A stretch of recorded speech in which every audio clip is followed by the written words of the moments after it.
बच्चा न ठहरने के चलते अंजलि को अक्सर मोहन के ताने भी सुनने पड़ रहे थे।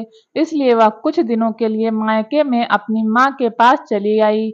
माँ को जब इसकी वजह पता चली तो उसने अंजलि से कहा कि वह एक पहुंचे हुए बाबा को जानती है जो बहुत सी औरतों की गोद हरी कर चुके हैं। अंजलि झाड़ फूंक करने वाले बाबाओं और फकीरों पर जरा भी यकीन नहीं करती थी, इसलिए उसने माँ को साफ मना कर दिया। मैंने उससे कहा कि अगर वह बाबा के पास नहीं जाना चाहती है तो अपने पति के घर वापस लौट जाए।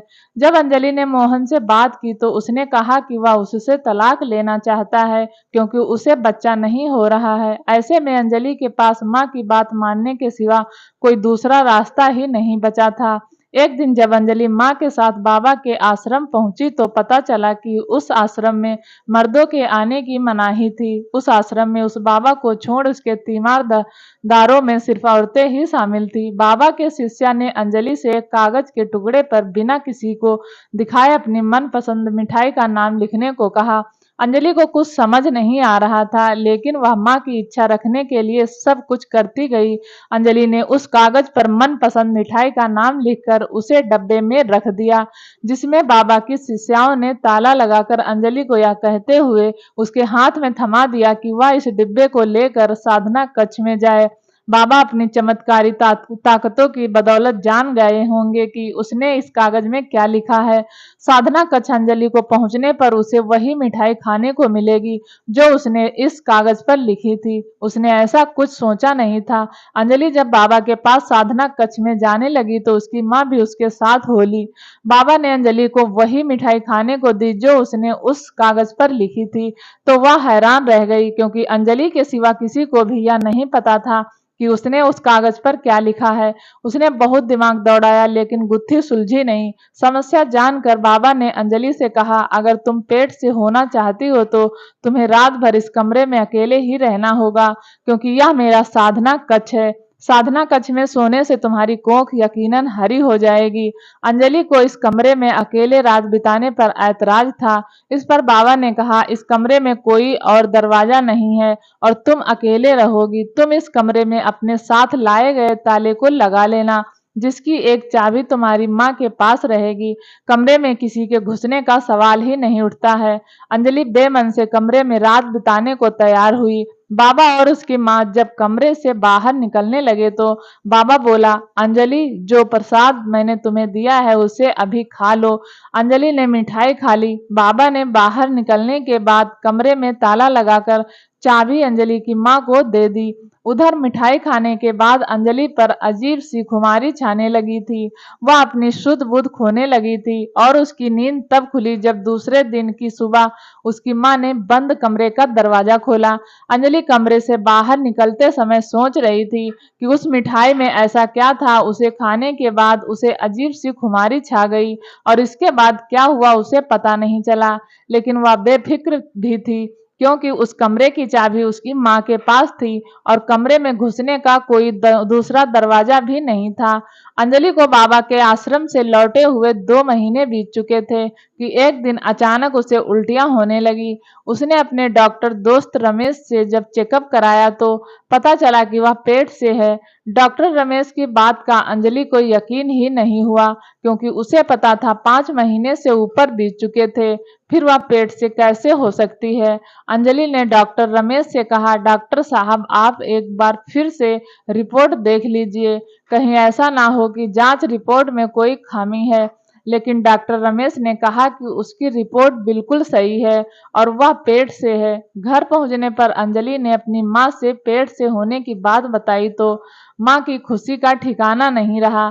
लेकिन जब अंजलि बोली कि वह मोहन से 5 महीने से मिली नहीं है तो ऐसा कैसे हो सकता है। अंजलि बोली, माँ, बाबा के आश्रम में मेरे साथ कुछ तो गलत किया गया है। कहीं तुमने बाबा के साधना कक्ष की चाबी किसी को दी तो नहीं थी। माँ बोली, नहीं नहीं, मैंने सारी रात चाबी अपने पास ही रखी थी और दरवाजा भी मैंने ही खोला था। अंजलि यह बात मानने को तैयार न थी। उसका कहना था कि बाबा के आश्रम में ही उसके साथ कुछ गड़बड़ हुआ है जिसके चलते वह पेट से हुई है। लेकिन उसकी माँ बाबा के खिलाफ एक बात सुनने को राजी न थी। वह तो इसे बाबा का चमत्कार मान रही थी। अंजलि ने यह बात जब मोहन को फोन करके बताई तो उसने उस पर ही चरित्रहीन होने का लांछन लगा दिया और कभी भी फोन न करने की बात कहकर फोन काट दिया।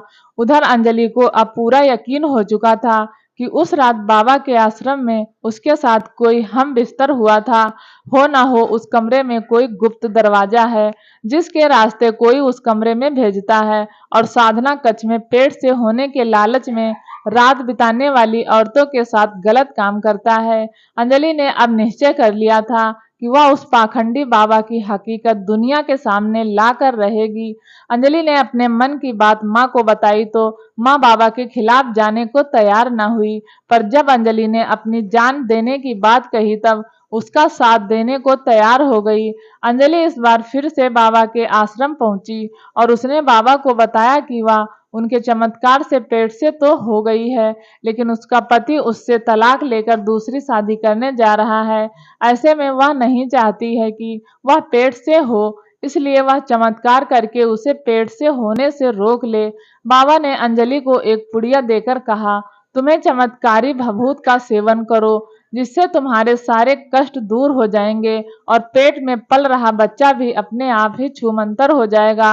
बाबा के आश्रम से घर आई और उस बाबा द्वारा दी गई भभूत को डॉक्टर के पास ले गई। डॉक्टर रमेश ने उस भभूत को लैब में टेस्ट के लिए भेजा तो उसमें बच्चा गिराने की दवा निकली। अब अंजलि को पूरा यकीन हो चुका था कि बाबा के आश्रम में औरतों के साथ जबरदस्ती शारीरिक संबंध बनाने का खेल खेला जा रहा है। अंजलि दोबारा उस बाबा के आश्रम में पहुंची और बाबा से बोली, बाबा आपके चमत्कारी भभूत के चलते पेट में पल रहा मेरा बच्चा अपने आप छूमंतर हो गया है। मेरा पति अब मुझे अपनाने को तैयार हो गया है। उन्होंने एक शर्त रखी है कि इस बार मुझे वो तभी वापस ले जाएंगे जब मैं वहां जाने से पहले पेट से हो जाऊं। मैं चाहती हूं कि आपके चमत्कार से एक बार फिर मैं पेट से हो जाऊं, क्योंकि इस बार अगर मैं पेट से ना हुई तो वह मुझे हमेशा के लिए छोड़ देंगे। बाबा ने कहा, तुम दोबारा पेट से हो सकती हो, बस एक रात साधना कक्ष में गुजारनी होगी। अंजलि साधना कक्ष में रात गुजारने को तैयार हो गई, पर इस बार उसने पुलिस से मिलकर इस बाबा की असलियत बता दी थी, लेकिन पुलिस बिना सबूत उस बाबा पर हाथ नहीं डाल सकती थी। इसलिए पुलिस ने अंजलि को सबूत इकट्ठा करने के लिए फिर से बाबा के पास जाने को कहा था। इस बार अंजलि पूरी तैयारी के साथ बाबा के आश्रम में आई थी और बोली थी, माहवारी आने के बाद का 14वां दिन है। बाबा साधना कक्ष में बैठा। बाबा अंजलि के साथ आई दूसरी औरत को देखकर चौंक गया और पूछा, यह कौन है? अंजलि ने बताया, यह मेरी मौसी है। आज माँ की तबीयत खराब होने के चलते मौसी के साथ आना पड़ा। हकीकत तो यह है कि अंजलि के साथ आई वह औरत पुलिस वाली थी। बाबा के आश्रम में महिला पुलिस भी श्रद्धालुओं के रूप में फैली हुई थी। बाबा ने अंजलि को फिर वह मिठाई खाने को दी जो उसने पर्ची पर लिखी थी, लेकिन इस बार अंजलि को जरा भी हैरानी नहीं हुई थी। उसे तो यह पता चल चुका था कि बाबा को पर्ची पर लिखी गई हर बात पता चल जाती है। इसके पीछे कोई ना कोई राज जरूर था जिससे आज पर्दा उठने वाला था। अंजलि इसी सोच में डूबी थी कि बाबा की आवाज उसके कानों में गूंजी, अब तुम रात बिताने को तैयार हो जाओ और मिठाई खाकर आराम करो। इतना कहकर बाबा बाहर चला गया और अंजलि के साथ आई मौसी से साधना कक्ष में ताला लगवाकर अपने आराम गाह में चला गया। साधना कक्ष में बंद अंजलि ने इस बार बाबा की दी हुई मिठाई नहीं खाई। वह बाबा का हर रात जान लेना चाहती थी। उसने जब कमरे को बारीकी से देखा तो ऐसा कुछ नजर नहीं आया जिससे उस कमरे में आने के दूसरे रास्ते के बारे में पता चल पाए। तभी अंजलि की नजर बाबा के साधना कक्ष के कोने में रखी अलमारी पर गई। उसने जोर से अलमारी के दरवाजे का हैंडल पकड़कर खोला तो दरवाजा खुल गया। यह देखकर अंजलि चौंक गई, क्योंकि वह नाम मात्र की अलमारी थी। इस कमरे में घुसने का एक खुफिया दरवाजा था जो दूसरे कमरे में जाकर खुलता था। बगल वाले कमरे में एक बड़ी सी स्क्रीन लगी हुई थी जो पूरे आश्रम का नजारा दिखा रही थी। तभी अंजलि की नजर एक छोटी सी स्क्रीन पर गई। उसने उसी स्क्रीन पर चल रहे नजारों में जो देखा, उसके बाद उसे पर्ची पर लिखी हर बात के बारे में बाबा को पता चल जाने का सारा राज समझ में आ गया था। क्योंकि जहां पर बैठकर औरतें अपनी मनपसंद मिठाई का नाम लिखती थी, वहां आसपास छुपा हुआ कैमरा लगा था। बाबा इस कमरे में बैठकर जान लेता था कि किसने कौन सी मिठाई का नाम लिखा है। फिर उसमें वह बेहोशी की दवा मिलाकर खुफिया दरवाजे से साधना कक्ष में आ जाता था। अंजलि को उस कमरे में तरह तरह की मिठाइयाँ एक फ्रिज में रखी हुई मिल गई थीं। तभी उसे बगल के कमरे में से कुछ खटखट की आवाज़ सुनाई दी। शायद इस कमरे में बाबा के आने का समय हो गया है। वह बड़ी सावधानी से साधना कक्ष में लौट आई। वह अपने साथ आई महिला पुलिस को फोन करना नहीं भूली। अंजलि साधना कक्ष के बिस्तर पर बेहोशी का नाटक करके पड़ी थी। बाबा साधना कक्ष में जा चुका था। अंजलि सब कुछ कनखियों से देख रही थी। बाबा अपने कपड़े उतार चुका था। अंजलि के ऊपर झुकने ही वाला था कि अंजलि का धमाकेदार थप्पड़ बाबा के कान पर पड़ा।